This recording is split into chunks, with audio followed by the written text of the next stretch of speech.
Welcome back to my YouTube channel. I am Deepa Singh. I hope you are very well. So आज इस video में आप लोगों के साथ family and community common paper है। ये तीनों ही कोर्स में आता है, सेकंड ईयर का पेपर है, जिसके मैं मोस्ट इंपॉर्टेंट क्वेश्चन आप लोगों के साथ शेयर करूँगी, जिसमें आपके 1 मार्क्स के क्वेश्चन होंगे, 4 मार्क्स के और 8 मार्क्स के। मैं तीनों ही क्वेश्चन के आप लोगों के साथ शेयर करूँगी। और प्लीज़ वीडियो पसंद आए तो एक लाइक ज़रूर कीजिएगा और ज़्यादा से ज़्यादा सब्सक्राइब कीजिए और अपने दोस्तों तक शेयर कीजिए और बेल आइकन को प्रेस कीजिए, जिससे आपको मेरी सारी ही वीडियोस की नोटिफिकेशन आपको मिल जाए। देन उसके और इससे पहले मैं अपनी काफ़ी सारे जो एग्ज़ाम पेपर है फर्स्ट ईयर के 3 to 5 पेपर्स की मैं वीडियोस अपलोड कर चुकी हूँ, नोट्स भी मैं सेंड कर चुकी हूँ अपने ग्रुप में।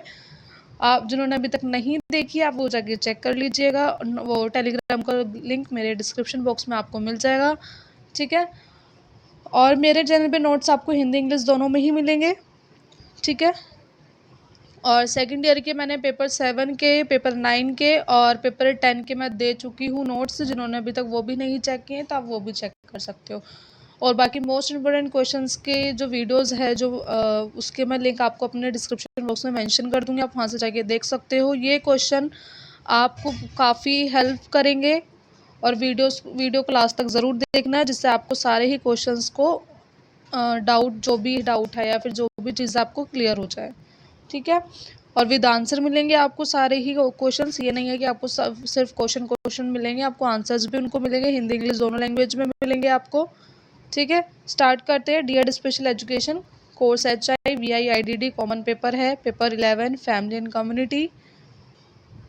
मोस्ट इम्पोर्टेंट क्वेश्चन फर्स्ट है हमारे, right the answer in 1 word या 1 सेंटेंस की। 1 मार्क्स में आपके 1 मार्क्स के 9 क्वेश्चंस आते हैं। जो आपका जो पैटर्न है इस बार एग्जाम का, जिसमें आपके ट्रू फॉल्स होंगे, MCQ होंगे 5 मार्क्स के, ठीक है। और उसके बाद आपके 1 मार्क्स के 9 क्वेश्चंस आते हैं। 4 नंबर के 4 क्वेश्चंस आपको अटेम्प्ट करने होते हैं और 8 नंबर के 2 क्वेश्चंस आपको अटेम्प्ट करने होते हैं, ठीक है। तो उसी तरह से 1 मार्क्स में आपके, तो जब आप पूरा पेपर आप पढ़ते हो तो उससे कवर हो जाते हैं, बट आपको एक नॉलेज होनी चाहिए कि हाँ इस तरह के आपके क्वेश्चंस आते हैं एग्ज़ाम में, ठीक है। तो 1 मार्क्स में आपका फर्स्ट क्वेश्चन है व्हाट इज़ फैमिली। आपको उसमें बताना है कि फैमिली क्या है। आप इसकी छोटी सी एक डेफिनेशन दे देनी है आपको। Right the full form of ECCE, इसकी आपको फुल फॉर्म बतानी है। Question number 3 what is parenting, parenting क्या होती है इसके बारे में आपको उसमें 2 to 3 लाइन में आप बता सकते हो, ठीक है। इसका आंसर आपको मिल जाएंगे और आंसर भी अभी मैं आपको बताऊंगी, ठीक है। Right the full form of IFSP and IEP, ठीक है। इसके बारे में आपको फुल फॉर्म बतानी है। क्वेश्चन नंबर 5 है आपका व्हाट इज़ कम्युनिटी, कम्युनिटी क्या है उसके बारे में आपको एक्सप्लेन करना है। एक्सप्लेन मीन्स 3 to 4 लाइन्स में आप एक्सप्लेन कर दीजिए ना, ठीक है। Right the full form of CBR, CBR की फुल फॉर्म आपको उसमें बतानी है। What is early identification, early identification क्या होता है आपको वो बताना है। इंटरवेंशन नहीं लिखना है, गलती से अगर आप इंटरवेंशन लिख दो, आपको सिर्फ आइडेंटिफिकेशन बताना है कि आप अर्ली जांच की क्या होती है, कि आप शीघ्र पहचान किस तरह से आप करते हो या क्या होती है वो आपको उसमें बताना है, ठीक है। तो शीघ्र पहचान कब हो सकती है, क्रिटिकल एज में आपको शीघ्र पहचान करनी पड़ती है, मतलब अर्ली आइडेंटिफिकेशन आपको करना पड़ता है, क्योंकि 0 से 3 ईयर्स के आपकी क्रिटिकल एज मानी जाती है, कहीं कहीं आपकी 6 तक भी मानी जाती है, ठीक है। नेक्स्ट है आपका question number 8 what is authoritarian parenting. Authoritarian parenting के बारे में आपको उसमें एक्सप्लेन करना है।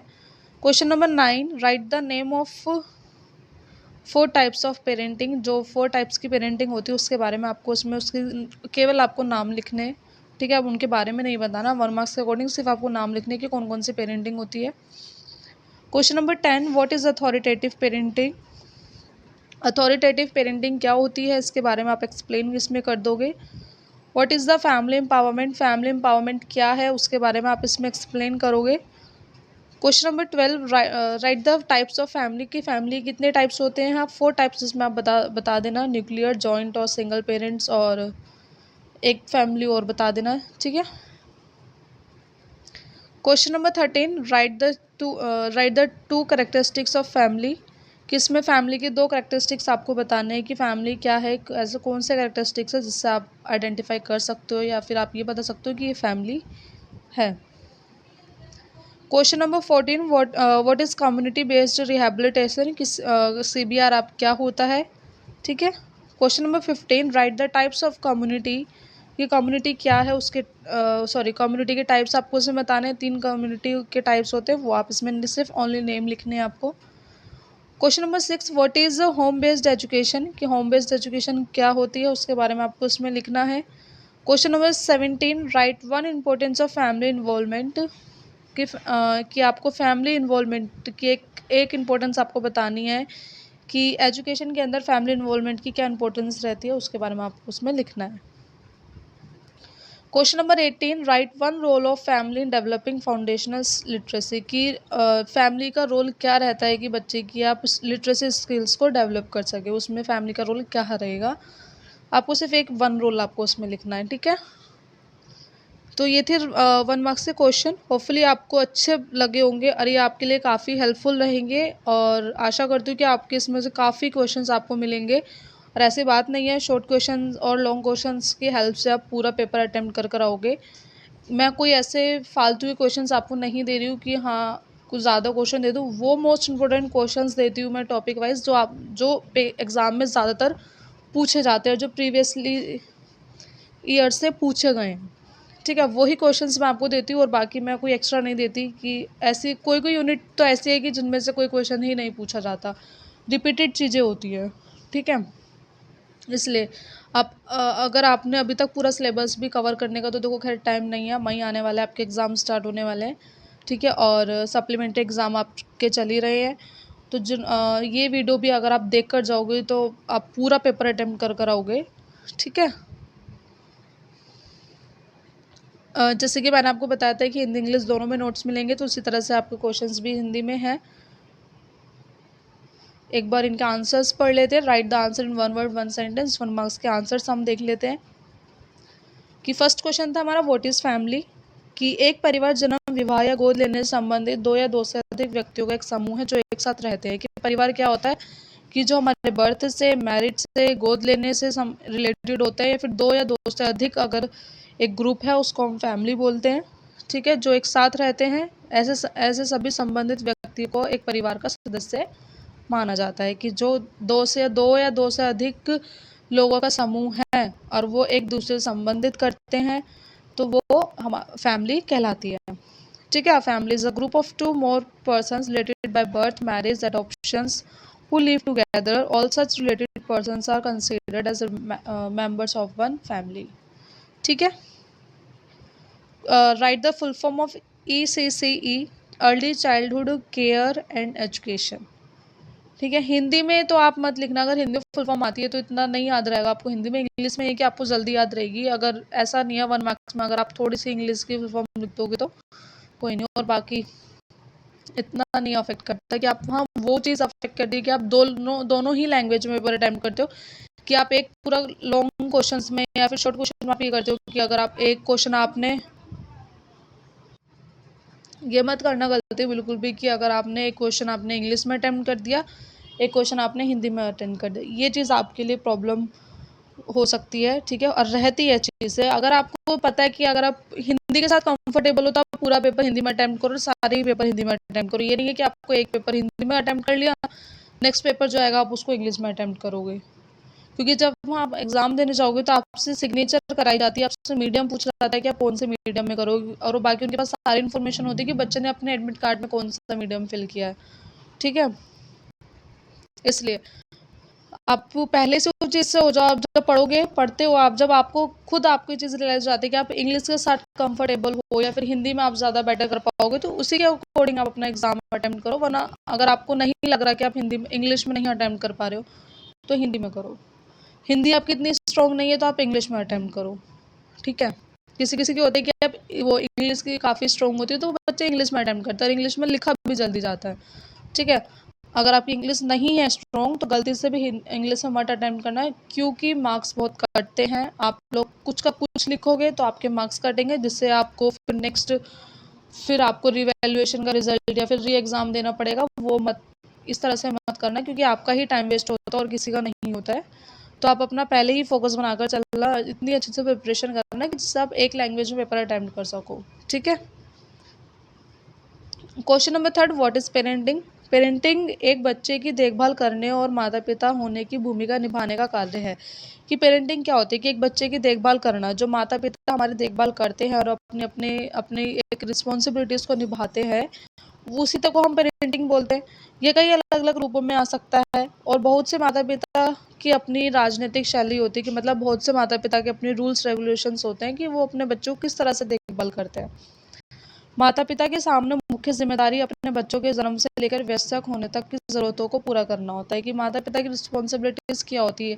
कि अब बच्चे के जन्म से लेकर उनके ओल्ड एज तक उनको उनकी ज़रूरतों को पूरा करना, उस चीज़ के लिए उनको नॉलेज देना, ठीक है, उनको उस काबिल बनाना, ये चीज़ यही पेरेंटिंग होती है हमारी, ठीक है। Parenting in an nutshell is the act of caring for a child and taking on the role of being a parent. This can come in many different forms, and lot of parents have their own strategic style. The main responsibilities that parents face is meeting the needs of their child from the time they are born into adulthood. ठीक है। Question number 4, right the full form of IFSP and IEP। Individual family service plan और individual educational programme, या फिर plan आप लिख सकते हो, ठीक है। अगर आप प्लान भी लिखते हो तो प्लान भी आपकी वो चीज़ गलत नहीं होती है।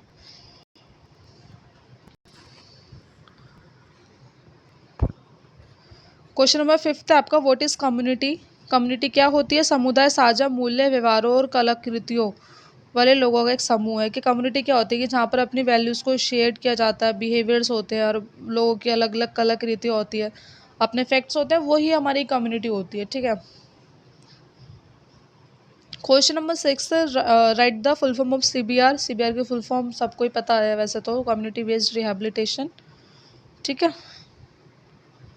Question number 7, what is early identification? प्रारंभिक पहचान में उन परिवारों और उनके 3 वर्ष से कम उम्र के बच्चों को प्रदान किया गया मूल्यांकन और उपचार शामिल होता है, जो बोलने, भाषा, सुनने में विकलांगता या देरी से पीड़ित है या या होने का खतरा है।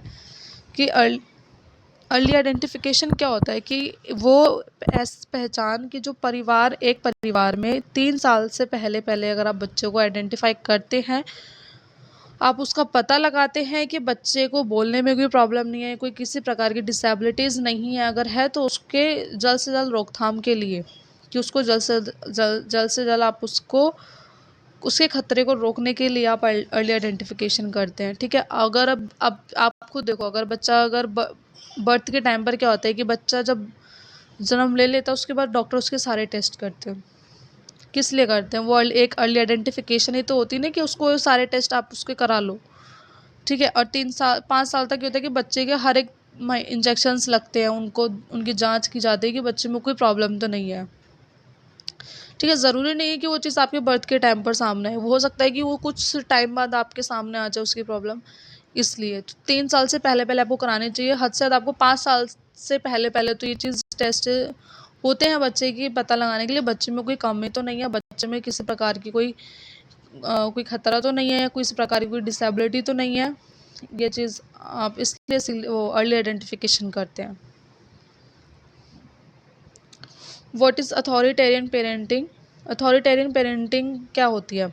अधिनायक पालन पोषण की एक सख्त शैली है जो बच्चों से उच्च अपेक्षाएं रखती है। कि अथॉरिटेरियन पेरेंटिंग क्या होती है? कि ये वो पेरेंटिंग होती है जिसमें क्या होता है कि जो रूल्स रेगुलेशंस होते हैं वो काफ़ी स्ट्रिक्ट होते हैं।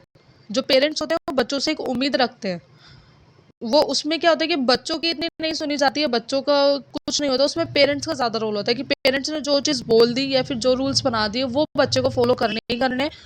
उनको एक्सपेक्टेशंस होती है अपने बच्चे से, जो उनकी एक्सपेक्टेशंस होती है काफ़ी ज़्यादा होती है। तो वो एक अथॉरिटेरियन पेरेंटिंग होती है कि उसमें पेरेंट्स के हित में ज़्यादा रहता है, बच्चों के हित में कम रहती है, ठीक है। सत्तावादी माता पिता बिना किसी स्पष्टीकरण के कठोर नियम निर्धारित करते हैं और उम्मीद करते हैं कि उनके बच्चे बिना किसी सवाल के उनका पालन करेंगे या उन्हें कड़ी सजा का सम्मान करना पड़ेगा। उनका यह है कि अगर उन्होंने रूल रेगुलेशंस जो बनाए होते हैं, बच्चा उसका पालन करे, अगर नहीं करता तो वो उसको पनिशमेंट करते हैं, ठीक है। इस तरह की मतलब जो हमने रूल्स बनाया सिर्फ बच्चा वो करे, अलग से किसी और रूल्स को या किसी और चीज़ को ना माने, ठीक है। अथॉरिटेरियन पेरेंटिंग ये होती है कि जो हमने कर दिया वही बच्चा करेगा, जो हमने बोल दिया वही बच्चा करेगा। पेरेंट्स के हित में ज़्यादा रहती है, बच्चे की उसमें कोई रोल नहीं होता। बच्चे को जो पेरेंट्स ने बोल दिया वो बच्चा मानेगा। ठीक है, ये अथॉरिटेरियन पेरेंटिंग होती है। Question number 9, write the name 4 types of parenting. 4 types of parenting कौन सी होती है? अनुमोदक, अधिकारवादी, उपेक्षापूर्ण और अधिनायक। ठीक है। नेग्लेक्टफुल को हम अनइन्वॉल्व पेरेंटिंग भी बोलते हैं। ठीक है। हाँ। What is authoritative parenting? Authoritative parent हमने किसमें ऊपर क्या पढ़ी थी? अथॉरिटेरियन। अब इसमें हम पढ़ेंगे अथॉरिटेटिव।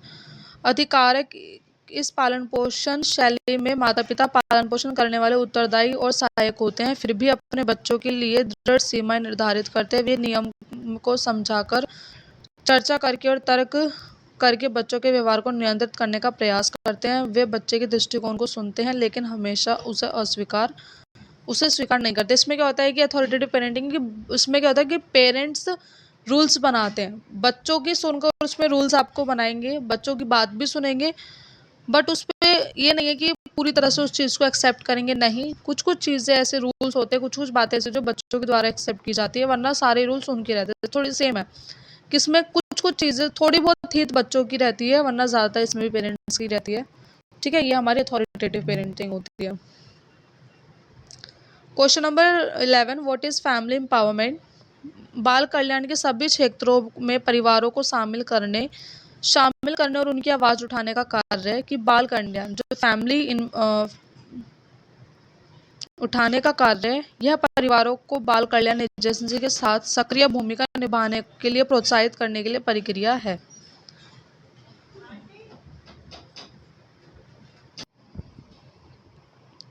कि फैमिली एम्पावरमेंट क्या होती है? कि बच्चों के कल्याण के लिए परिवारों को शामिल करना और उनके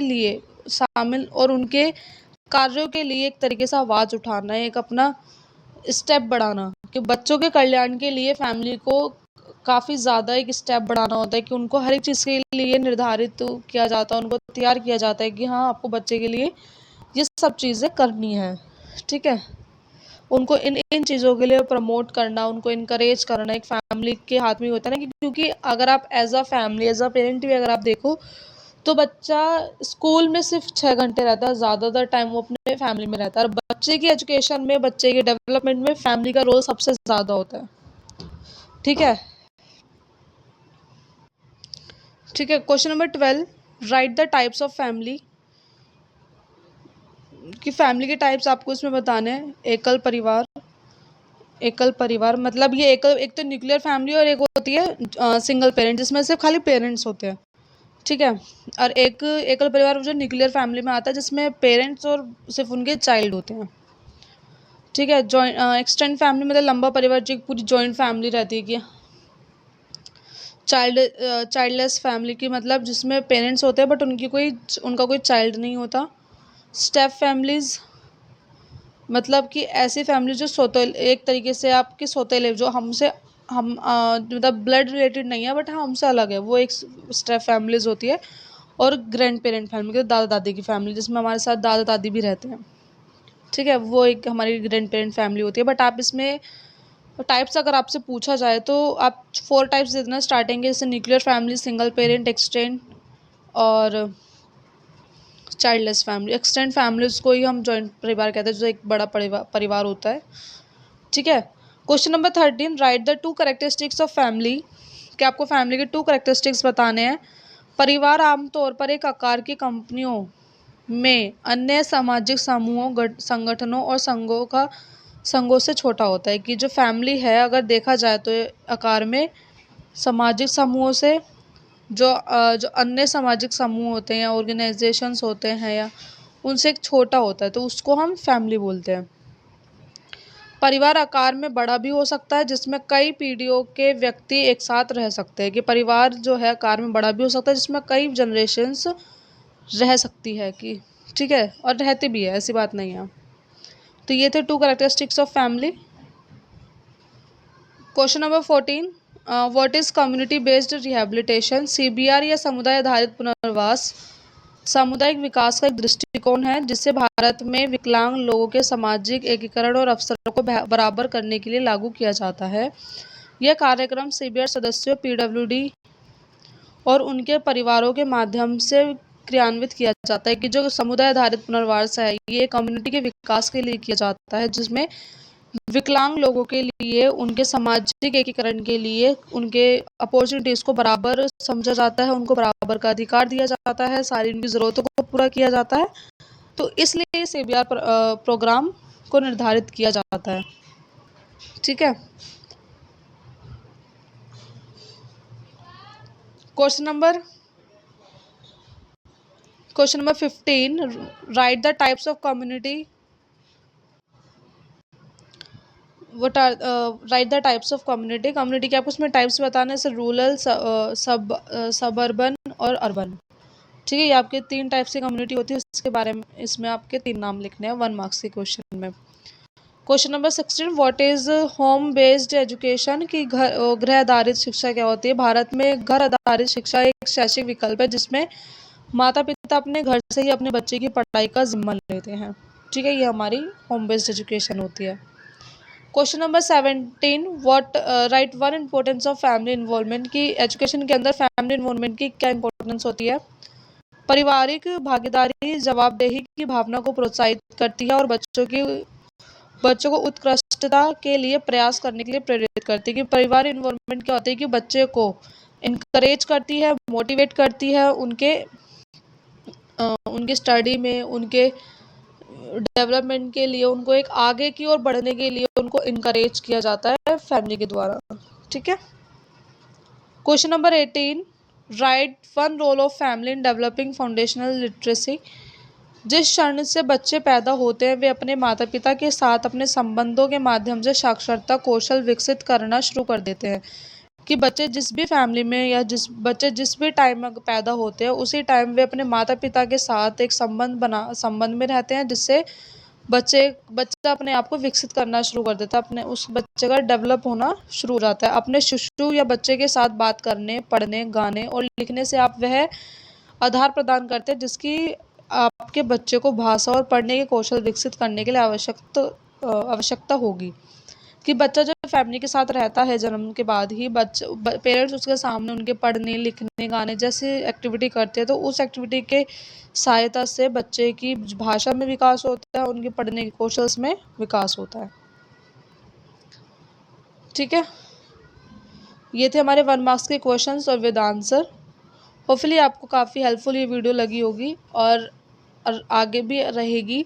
ठीक है, ये हमारे 1 मार्क्स के क्वेश्चंस थे। नेक्स्ट हम शॉर्ट क्वेश्चन डिस्कस करेंगे 4th क्वेश्चन के इसी वीडियो में।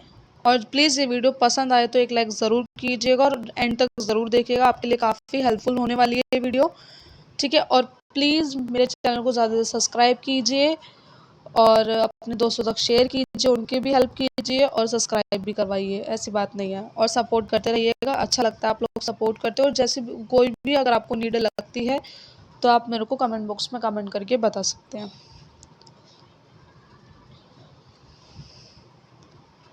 Question number 4 short type question है आपके 4 मार्क्स के। इसमें आपको करना explain the types of family. जो फैमिलीज के टाइप्स हो उनको एक्सप्लेन करना है ब्रीफली। 4 टाइप्स आप इसमें एक्सप्लेन कर सकते हो।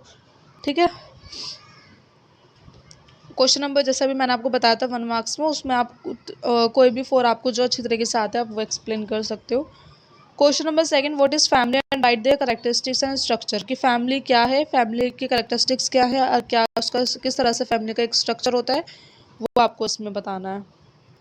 Question number 3, types of parenting. जो पेरेंटिंग के टाइप्स मैंने बताए थे आपको 4, उनके बारे में आपको एक्सप्लेन करना है कि अथॉरिटेटिव क्या है, अथॉरिटेरियन क्या है, अनइन्वॉल्व्ड क्या है और परमिसिव फैमिली पेरेंटिंग क्या है। इसके बारे में आपको डेफिनेशन मतलब अच्छे से एक्सप्लेन करना है। Question number 4, challenges of parents of 21st century modern day learners. की पेरेंट्स के लिए आज की एजुकेशन में जो 21st सेंचुरीज थी, जो मॉडर्न अब एजुकेशन हो रही है, वो उसमें पेरेंट्स के लिए क्या क्या चैलेंजेस होते हैं और लर्नर्स के लिए।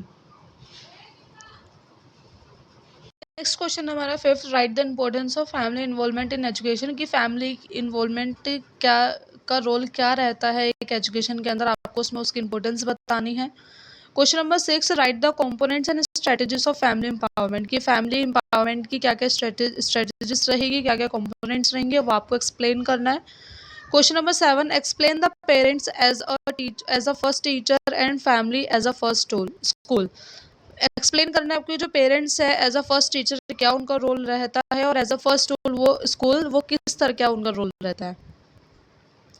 ठीक है। Question number 8, role of family in developing and executing IFSP and IEPS, कि इसमें आपको बताना है कि इंडिविजुअल फैमिली सर्विसेज प्रोग्राम और इंडिविजुअल एजुकेशनल प्रोग्राम के अंदर फैमिली का क्या रोल रहेगा, किस तरह से आप चीज़ को डेवलप कर सकते हो। Question number 9, write the family this role in developing foundational literacy in young children, की एक यंग चिल्ड्रन की लिटरेसी स्किल्स को डेवलप करने में फैमिली का क्या रोल रहता है, आपको उसमें वो एक्सप्लेन करना है। Question number 10, write the role of family in facilitating inclusive education, as a role of family inclusive education के अंदर किस तरह से कि वो फैसिलिटीज़ को प्रोवाइड करा सकते हैं, एज अ फैसिलिटेटर क्या उनका रोल रहता है, वो आपको उसमें एक्सप्लेन करना है। Question number 11, what is community and right there types of community, community क्या है और उसके 3 टाइप्स है, उसके बारे में आपको उसके एक्सप्लेन करने हैं। Question number 12, role of community in prevention early identification and prevention of disability, कि आपको उसमें कम्युनिटी का रोल बताना है एज अर्ली आइडेंटिफिकेशन में और इंटरवेंशन में, कि कम्युनिटी का क्या रोल रहता है, उसके बारे में आपको उसमें एक्सप्लेन करना है। Question number 13, right the need and importance of CBR, की जो कम्युनिटी बेस्ड रिहेबिलिटेशन है उसकी क्या इंपॉर्टेंस है, क्या उसकी नीड है और उसका क्या उसमें किस तरह से वर्क किया जाता है, आप उसमें वो सब चीज़ आप एक्सप्लेन कर दोगे। Question number 14, discuss the mobilising local community resources towards the rehabilitation of PWD, कि एज अ मोबिलाइजिंग जो कम्युनिटी है, एज अ कम्युनिटी के रिसोर्सेज के द्वारा आप किस तरह से PWD को रिसोर्सेज प्रोवाइड करा सकते हो, किस तरह से आप उनके रिहेबिलिटेशन कर सकते हो, उनके डेवलप के लिए, उनकी नीड्स को पूरा करने के लिए एज अ कम्युनिटी रिसोर्सेज क्या होते हैं, क्या उनका, वो सब चीज़ आपको उसमें डिस्कस करना है। Question number 15, right the community support for home based education in in time disaster, कि एज अ कम्युनिटी किस तरह के लिए सपोर्ट करती है, कि होम बेस्ड एजुकेशन में किस तरह का सपोर्ट करती है। ठीक है, आपको उसमें वो एक्सप्लेन करना है। Question number 16, collaboration with other government agencies for education of CWD, कि अदर गवर्नमेंट एजेंसीज के साथ आपको कोलैबोरेशन बताना है चाइल्ड विद स्पेशल नीड्स के लिए। Question number 17, explain community as a stakeholders in special education and inclusive education, कि as a community stakeholder क्या वर्क करती है in the special education and inclusive education. ठीक है, ये थे आपके शॉर्ट क्वेश्चंस, होपफुली आपके लिए काफ़ी हेल्पफुल रहेंगे। ठीक है, और प्लीज़ वीडियो पसंद आया तो लास्ट में एक लाइक ज़रूर कीजिएगा और ज़्यादा से ज़्यादा सब्सक्राइब कीजिए, आप लोग सपोर्ट करते हो तो अच्छा लगता है।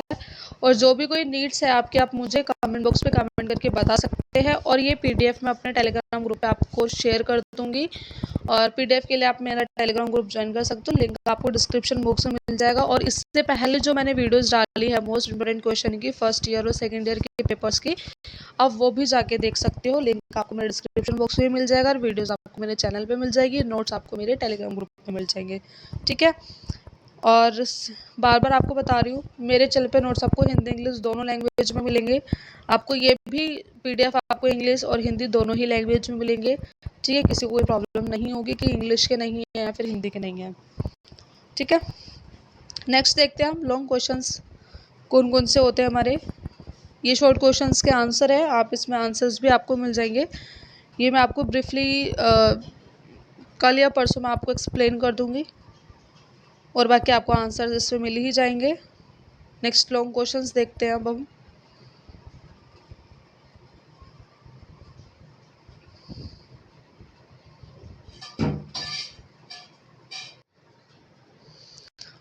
ओके, नेक्स्ट हम स्टार्ट करते हैं लॉन्ग क्वेश्चन, जो आपके 8 मार्क्स में से कौन से मोस्ट इंपोर्टेंट क्वेश्चन है जो आपके पूछे जाते हैं, वरना शॉर्ट क्वेश्चंस में ही आपका पूरा पेपर कवर हो चुका है बस। बट एक बार आप लॉन्ग क्वेश्चन में आपको आइडिया लग जाएगा कि हाँ इस तरह से आपके क्वेश्चंस को पूछा जाता है।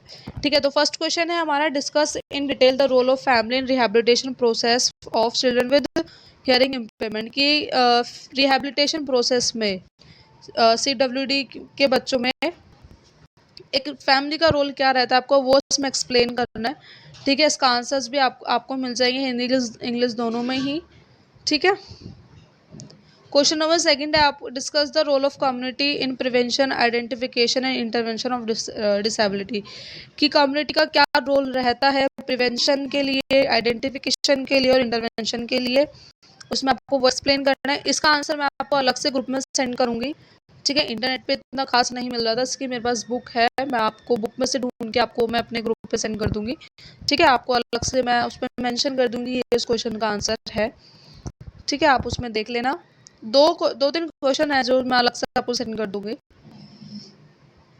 What is parenting and explain in detail various types of parenting. ये आपका ये वाला आंसर मैंने इसलिए नहीं फिल किया क्योंकि व्हाट इज पेरेंटिंग आपको फर्स्ट 1 मार्क्स में से आपको डेफिनेशन मिल जाएगी, और टाइप्स ऑफ पेरेंटिंग आपको शॉर्ट क्वेश्चन में मिल जाएंगे, तो आपको ये दोनों मिला के एक लॉन्ग क्वेश्चन बन रहा है। ठीक है, आप वो उसमें शॉर्ट क्वेश्चन से आपको उसका आंसर मिल जाएगा। Discuss issues and challenges in rehabilitation of children with disability in community. कि ऐसे कौन से इश्यूज आते हैं, ऐसे कौन से चैलेंजेस आते हैं रिहेबिलिटेशन के दौरान CWD के साथ एक कम्युनिटी में रहकर, वो आपको इसमें एक्सप्लेन करना है। ठीक है, इसका आंसर्स भी आपको इसमें मिल जाएगा, हिंदी इंग्लिश दोनों में ही मिलेगा। ये हमारे लॉन्ग क्वेश्चंस थे, होपफुली आपको अच्छे से समझ में आए होंगे। और प्लीज़ वीडियो पसंद आई हो तो एक लाइक ज़रूर कीजिएगा और ज़्यादा से ज़्यादा अपने दोस्तों तक शेयर कीजिए जिससे उनकी भी हेल्प हो जाए। ठीक है, और सब्सक्राइब कीजिए, और जो भी आपको नीड्स है और आप होगी, आप मुझे वो कमेंट बॉक्स में कमेंट करके बता सकते हैं। मैं कोशिश करूँगी जल्द से जल्द आपकी वो सारी नीड्स मैं फुलफ़िल कर सकूँ। और प्लीज़ सपोर्ट कर दिया करो यार, सब्सक्राइब कर दिया करो, अच्छा लगता है। ठीक है, और जो वीडियोज़ आने में टाइम इसलिए लग जाता है क्योंकि नोट्स को प्रिपेयर करने में काफ़ी टाइम लगता है, ऐसी बात नहीं है। क्योंकि एक मैं उस तरह से नोट्स नहीं देती हूँ आप लोगों को जिससे आपको आउट ऑफ सिलेबस या आउट ऑफ क्वेश्चन का आंसर मैं आपको दूँ, कि एक्स्ट्रा नॉलेज आपको दूँ। नॉलेज उतनी ही सही लगती है जितना उसमें पूछा गया है, क्योंकि एक ग्रेजुएशन के पेपर नहीं है, ये आपके एक कोर्स के प्रोफेशनल कोर्स के हैं, तो यहाँ पर आप उतना ही उसमें डिटेल आंसर में दो जितना आपसे क्वेश्चन में पूछा है। ठीक है, अगर आपको अच्छे से पता है तो उसको अटेम्प्ट करो, नहीं पता तो आप नेक्स्ट क्वेश्चन देखो कि अगर आप क्या पता आपको वो क्वेश्चन आता है। बट वो क्वेश्चन अटेम्प्ट मत करना जो आपको नहीं आता, आप वो अटेम्प्ट करो, तो आप उसमें कुछ भी लिखोगे मार्क्स कटेंगे। ठीक है, आपकी मार्क्स पर अफेक्ट पड़ेगा, तो इस तरह से आप मत करना। ठीक है, और प्लीज़ वेट किया करो यार, एक दो दिन का तो वेट किया करो, मैं नोट्स आपको ज़रूर शेयर करूँगी, ऐसी बात नहीं है। ठीक है, और सब्सक्राइब कर दिया करो, अच्छा लगता है यार, बार बार बोलते हैं। और बेल आइकन को प्रेस कर लिया करो जिससे आपको मेरी सारी वीडियोस का नोटिफिकेशन मिलता रहे। और हाँ, जिन्होंने अभी तक एडमिट कार्ड नहीं डाउनलोड किया है या कोई भी प्रॉब्लम है तो आप जाकर उस लिंक पे चेक कर सकते हो, स्टूडेंट लॉगिन पे आपको आपका एडमिट कार्ड दिख जाएगा। और आज तो 5 अप्रैल है, तो आज तो एग्ज़ाम ही होगा बच्चों का। ठीक है, और आगे आने वाले एग्ज़ाम के लिए आप लोगों के लिए ऑल द बेस्ट, अच्छे से प्रिपरेशन करो और कोशिश करना है कि ज़्यादा से ज़्यादा फेल ना हो। अपनी साइड से आप पूरी प्रिपरेशन कर कर जाओ तो फेल तो आप नहीं होगे। और अगर आपने ये PDF जो मैं आपको सेंड कर रही हूँ, ये क्वेश्चंस भी अगर आपने अच्छे से प्रिपेयर कर लिए, आपको को पूरी तरह से हेल्प करेंगे, आप पूरा पेपर अटेम्प्ट कराओगे। ठीक है, क्वेश्चंस की लैंग्वेज आपकी चेंज हो सकती है, ज़रूरी नहीं कि जो मैंने आपको बताया वो एज इट इज़ आ जाए, ऐसा कुछ नहीं है। क्वेश्चंस की थोड़ी लैंग्वेज चेंज हो सकती है, अलग तरीके से वो पूछ सकते हैं, बट आप उसको अच्छे तरीके से पढ़ना कि क्या पूछा है। क्वेश्चन होंगे यही, क्योंकि आउट ऑफ सिलेबस ना तो मैं आपका कोई दे रही हूँ, आउट ऑफ सिलेबस ना वो आपको पेपर देंगे, होगा सिलेबस से। अच्छे से पढ़ना, उसको सोचना समझना, जब उसके बाद आप देखना, वरना आपको ये सारे क्वेश्चन ज़रूर मिलेंगे आपके एग्ज़ाम में देखने को। ठीक है, ओके, सब्सक्राइब कर देना यार, बाय।